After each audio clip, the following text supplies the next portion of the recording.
जैसे कि last episode में हमने देखा कि शियाओ यान और हैन फैंग आमने सामने आ गए हैं और दोनों ही स्ट्रेंज फायर को लेना चाहते हैं।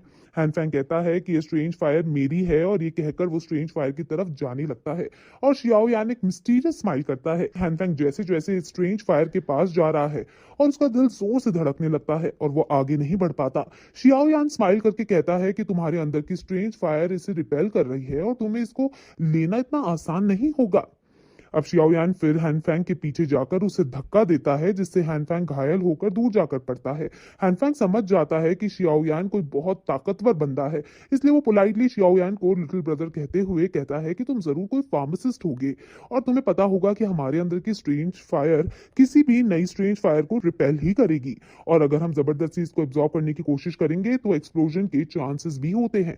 अगर तुम मेरी इसको एब्जॉर्ब करने में हेल्प करोगे तो मैं तुम्हें 6th ग्रेड का एलिक्सर दूंगा। शियाओयान कहता है कि तुम मुझे क्या दोगे, मैं ही तुम्हें इससे भी ज्यादा ग्रेड का एलिक्सर प्रोवाइड कर दूंगा अगर तुम मेरे सामने झुककर इसको मुझे लेने में मदद करो। ये सुनकर हैनफैंग को गुस्सा आ जाता है और वो शियाओयान पर हमला करने के लिए आगे बढ़ जाता है। शियाओयान भी उनसे लड़ने लगता है और दोनों में कॉम्बैट फाइट शुरू हो जाती है। लड़ाई करते करते हैनफैंग कहता है कि जब मैं मेनलैंड में अपना नाम बना चुका था तब तुम्हें दूध भी पीना नहीं आता होगा और तुम मुझसे लड़ना चाहते हो। शियाओयान को वो काफी टक्कर दे रहा है और वो फिर सोचता है कि मैं इस बच्चे से लड़ता नहीं रह सकता वरना ये स्ट्रेंज फायर मेरे हाथ से चली जाएगी। इसलिए वो अब अपनी फ्लेम्स को निकालता है और ये उसकी कंडेंस फ्लेम है जिसकी पावर बहुत ज्यादा खतरनाक है। हैनफैंग कहता है कि ये तुम्हारा किंग लियान हार्ट ही है जो तुम्हें इतना ताकतवर बना रहा है, लेकिन मेरा हाइक्सियान तुमसे ज्यादा बेटर है। और फिर वो अपने अटैक को शियाओयान पर छोड़ देता है। शियाओयान भी अपनी फ्लेम्स को निकालता है और बुद्धा लोटस फायर को उस पर छोड़ देता है जिससे उसका अटैक नलीफाई हो जाता है। ये देखकर हैनफैंग हैरान हो जाता है और उससे पूछता है कि आखिर ये क्या था, तुम्हारी प्रैक्टिस क्या है और तुम क्या कल्टीवेट किए हो।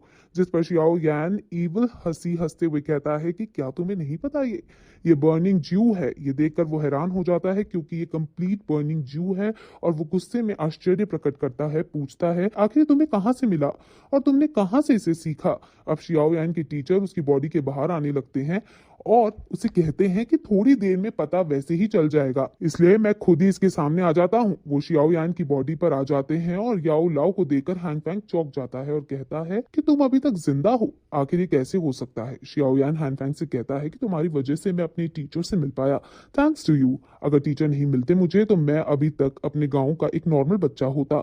हैनफैंग याद करता है कि कैसे उसने कुछ पावर्स के लिए ही अपने ही टीचर को मार डाला था क्योंकि उसके टीचर को समझ आ गया था कि हैनफैंग इविल पाथ पर चलने वाला है, इसलिए उन्होंने उसे बर्निंग फॉर्मूले नहीं दिए थे। लेकिन अब उसके सामने एक और लड़का है जिसको उसकी एक टीचर ने बर्निंग फॉर्मूले दिए हैं और ये देखकर उसका गुस्सा और ज्यादा बढ़ जाता है। वो अब कहता है कि पिछली बार न जाने कैसे तुम बच गए थे, लेकिन अब मैं तुम दोनों को ही मौत के घाट उतारूंगा। शियाओयान भी गुस्से में कहता है कि देखते हैं कौन किसे मारता है। वो अपनी फ्लेम को अपनी टीचर की फ्लेम को निकालता है और रिपीट और पावर एक्यूमुलेट करने लगता है। हैनफैंग गुस्से में कहता है कि अगर टीचर ने मुझे बर्निंग फॉर्मूला दिया होता तो मैं भी पावरफुल हो गया होता और मैं भी उनकी बहुत ज्यादा रिस्पेक्ट करता।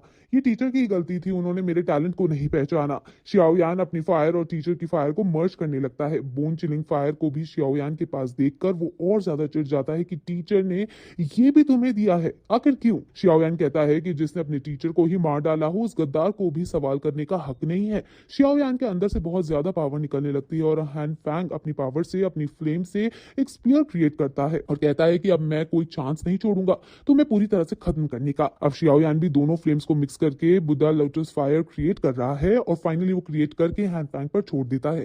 हैनफैंग कहता है कि मैंने कई फाइट की है लेकिन तुम्हारे साथ तुम्हारी जैसी फाइट कभी नहीं की। वो भी अपने स्पीयर को शियाओयान के ऊपर छोड़ देता है और इन दोनों का हथियार अब एक दूसरे से टकराने वाला है। एल्डर्स समझ जाते हैं कि यहाँ बहुत बड़ा विस्फोट होगा, इसलिए वो सभी सावधान हो जाते हैं और वो दोनों का अटैक एक दूसरे से टकरा जाता है और वहां बहुत बड़ा ब्लास्ट होता है जिससे सभी बचने की कोशिश करने लगते हैं। एल्डर्स भी हैरान हैं और सोचते हैं कि ये शियाओयान की रियल स्ट्रेंथ है, ये तो बहुत ज्यादा खतरनाक है। हैनफैंग समझ जाता है कि उसे ट्रिडियन की पावर कम होती जा रही है लेकिन लोटस फायर की भी लिमिट टॉप तक रीच हो चुकी है।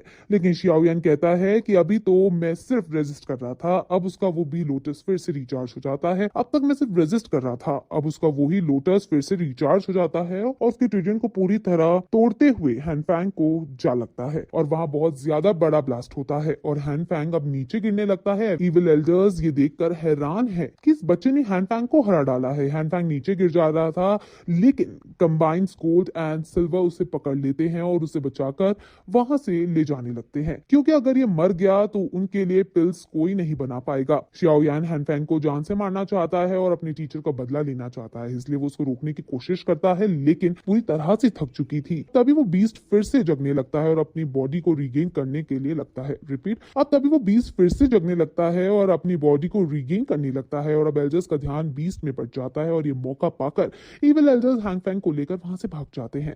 अब एल्डर्स सारे वहां एक बहुत बड़ी शील्ड क्रिएट करने लगते हैं और बीस्ट शियाओयान के पीछे पड़ जाता है। एल्डर्स सभी स्टूडेंट्स को वापस जाने को और कहीं छुप जाने को कहते हैं, लेकिन वो शियाओयान के बिना नहीं जा सकते थे, इसलिए वहां अब एल्डर्स और शियाओयान और उसके दोस्त ही बचे हैं। याओलाओ भी कहते हैं कि तुम बहुत थक चुके हो और अब इस बीस का सामना नहीं कर सकते हो, इसलिए जितना जल्दी हो सके यहाँ से चले जाओ और स्ट्रेंज फायर बाद में कभी लेना।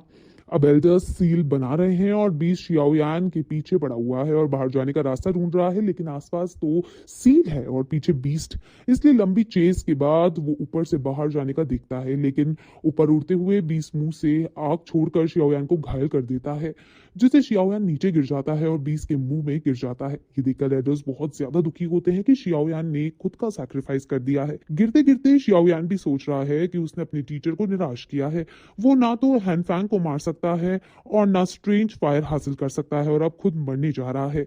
एल्डर्स को बहुत ज्यादा गुस्सा आता है और वो अपनी पूरी ताकत के साथ सील क्रिएट करते हैं और कहते हैं कि इस इविल बीस्ट को अब हम कभी ऊपर आने नहीं देंगे। शियाओयान जैसा योद्धा कभी कभी पैदा होता है और हर केनान कॉलेज धन्य हो गया है जो भी यहाँ पढ़ने आया है। फिर ये एपिसोड इस तरह से यहीं खत्म हो जाता है।